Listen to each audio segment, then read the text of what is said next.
The nurse leaned in close, like she wasn't supposed to. For a second I thought she was going to say something. Instead, she slipped something into my hand and walked away. Fast. Too fast. I opened my palm. A folded note. Just 2 lines. Check the cameras. And don't come back. My stomach dropped. I looked up immediately. She was gone. Not down the hall. Not at the desk. Gone. Like she knew she couldn't be seen.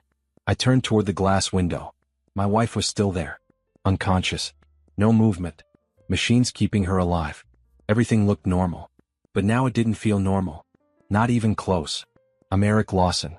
44. Married 16 years. I thought I knew everything about my life. About my home. About her. But that note. That wasn't random. That was a warning. And people don't risk their jobs. Unless something is very wrong. I stepped into the hallway. Didn't talk to anyone. Didn't ask questions. I pulled out my phone. Opened the camera app. My thumb hovered over the footage. Because once you see something like that, you don't get to forget it. I pressed play. And within seconds, my entire body went cold. Because someone was already inside my house. Before I ever called for help. The footage started 10 minutes before I called 911. I remember that time clearly. Because I was in the garage. On a call. Arguing about something small. Normal. Everything felt normal. But inside the house, it wasn't. The front door opened. Slow. No forced entry. No hesitation. Like whoever it was, knew exactly what they were doing. I leaned closer to the screen. The camera angle caught part of the hallway. Just enough. A man stepped inside. Face covered. Gloves. Calm. Too calm. He didn't rush. Didn't look around like a stranger. He walked straight in. Like he'd been there before. My chest tightened. Because there's only one way someone moves like that. They know the layout. He passed the living room. Didn't stop. Went straight toward the kitchen. Then disappeared from that camera. I switched angles. Back hallway. There he was again. Walking toward the bedroom. Toward her. I felt my grip tighten on the phone. Because at that exact moment, I remembered something. The call. The reason I was in the garage. She told me to take it outside. Said she needed quiet. Said she had a headache. That didn't make sense anymore. I kept watching. The man reached the bedroom door. Paused for 1 second. Then opened it. And walked inside. Right before she collapsed. I skipped ahead. My hands weren't steady anymore. Bedroom camera. The angle was partial. You could see the edge of the bed. The doorway. Nothing else. For a second. There was no movement. Then he stepped into frame. Slow. Controlled. My wife was sitting on the bed. Awake. Not scared. That hit me first. She wasn't reacting like someone surprised. She looked at him. Like she was expecting him. My chest tightened. Because that didn't fit anything I knew. He closed the door behind him. No rush. No panic. They stood there for a moment. Facing each other. No sound, of course. Just movement. Small. Measured. She said something. I could tell by her lips. Then he moved closer. Reached into his jacket. Pulled something out. Small. I leaned in. Trying to see. Trying to understand. He handed it to her. She looked down at it. Hesitated. Just for a second. Then took it. That's when everything in me went cold. Because she didn't fight. Didn't step back. Didn't hesitate again. She accepted it. Whatever it was. And a few seconds later, she collapsed. Right there. Like someone cut the power. The man didn't react. Didn't rush to help. He just stood there. Watching her on the floor. Like this was exactly what he came for. And that's when I realized. This didn't start with him. It started with her.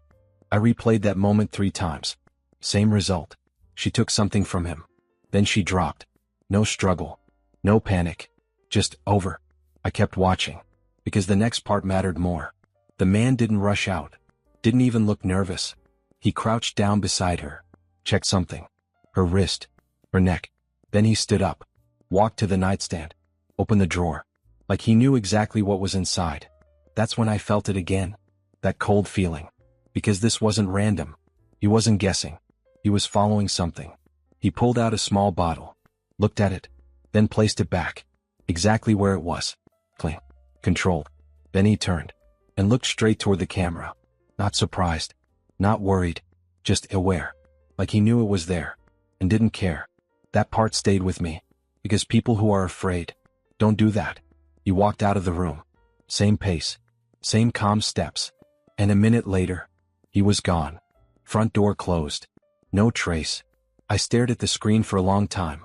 Because one thing didn't make sense. This was an attack. Why no rush? If it was planned, why leave so clean? Then it hit me. This wasn't about getting in. It was about what came next. And whatever that was, I wasn't supposed to see it. Which meant one thing. The note wasn't just a warning. It was telling me I was already part of something I didn't understand. I didn't panic. Didn't run back into the room. Didn't confront anyone. I closed the app, locked my phone, and just stood there for a second, breathing, slow, because reacting now would ruin everything. I went back inside like nothing changed. Sat next to her. Same chair. Same position. Monitors still steady. Nurses moving in and out. Normal. Too normal. I looked at her face, trying to match it with what I just saw. It didn't line up. 16 years. And I had no idea who I was looking at. I leaned back, quiet, observing. That's when I noticed something small. Her personal items. Bag, phone, jewelry. Everything was there. Untouched. Except one thing. Her phone screen was dark. But not locked. That wasn't like her. I didn't reach for it. Not yet. Instead I waited. Watched who came in. Who stayed too long. Who avoided looking at me. Patterns matter. People show things when they think you don't see. And I had already seen too much. After a few minutes, I stood up. Walked out again. Not rushed. Just like I needed air. Because now I had two things. The footage. And the note. And both were telling me the same thing. Don't trust what's happening in that room. So I made a decision right there. I wasn't going to ask questions. I was going to find answers. Quietly. I went to the parking lot. Sat in my car. Doors locked. No noise. No distractions. That's where people think clearly. I opened the footage again. This time slower. Frame by frame. Looking for things I missed. The man's hands. His posture. The way he moved. Nothing random. Everything precise. Then I saw it. A small detail. When he reached into his jacket, there was a logo on his sleeve. Faded. But visible. I zoomed in. Paused. My stomach dropped. Because I recognized it. Not from work. Not from TV. From her. A few months ago she mentioned a clinic. Private. Quiet. Specialized care, she called it. Said it wasn't a big deal. I didn't ask more. Now I knew I should have.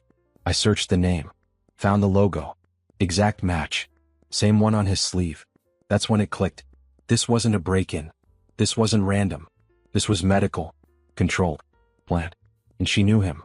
Which meant this wasn't something done to her. It was something she arranged. I sat back. And still. Mind clear. Because now the question wasn't, who did this? It was, why did she do it? And more importantly, why was I never supposed to know? That's when I looked back at the note. Don't come back. Not a suggestion. A warning. Because whatever this was, it wasn't over yet. I didn't go back inside. Not right away. I sat there and made one call. Not to family. Not to friends. To someone who knows how to read things like this. A former colleague. Quiet. Discreet. I sent him a still from the footage. The logo. The man's sleeve. Nothing else. He didn't reply for 10 minutes. Then my phone rang. Where did you get this? He asked. Just tell me what it is, I said. Pause. Then he lowered his voice. That's not a normal clinic. My grip tightened. What does that mean? Another pause. They don't treat people, he said. They manage situations. I didn't ask what that meant. I didn't need to. Eric, he added, if they're involved, you need to stay away from whatever this is. I ended the call. Sat there for a long time. Then I understood something clearly. The note. The footage. The silence in that hospital room. It all pointed to the same thing. I wasn't supposed to be part of this. Not anymore. I stepped out of the car. Walked back toward the entrance. Stopped just before the doors. Looked inside. Same hallway. Same nurses. Same quiet. But now it felt different. Because now I knew. Whatever was happening in there was being controlled. Not treated. I turned around. Walked away. Didn't go back inside. Because for the first time since all this started, I listened to the warning. And that decision changed everything. I didn't go home. Not that night. I drove. No direction. Just distance. Because once you step away from something like that, you need space to think. Not react. Think. By morning I had a plan. I didn't contact the hospital. Didn't call her family. I let them assume I was still there. Still waiting. Still in the dark. Instead, I pulled every record I could. Insurance. Appointments. Billing. Quiet requests. No alerts. And that's when the pattern showed itself. The clinic. It wasn't listed as primary care. It showed up under something else. Consultation. Multiple visits. Months back. She'd been going there without telling me. Regularly. That wasn't an emergency. That was preparation. Then I found the final entry. The one from that day. No details.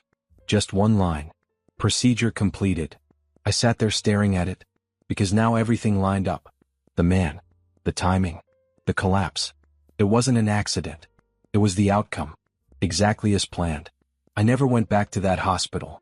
Not once. A week later. I got a call. She's awake, they said. I listened. Then I asked one question. Did she ask for me? Pause. Then. No. I ended the call. And that was enough. Because sometimes the truth isn't loud. It's quiet. Clear. Final. I didn't go back. And I never will.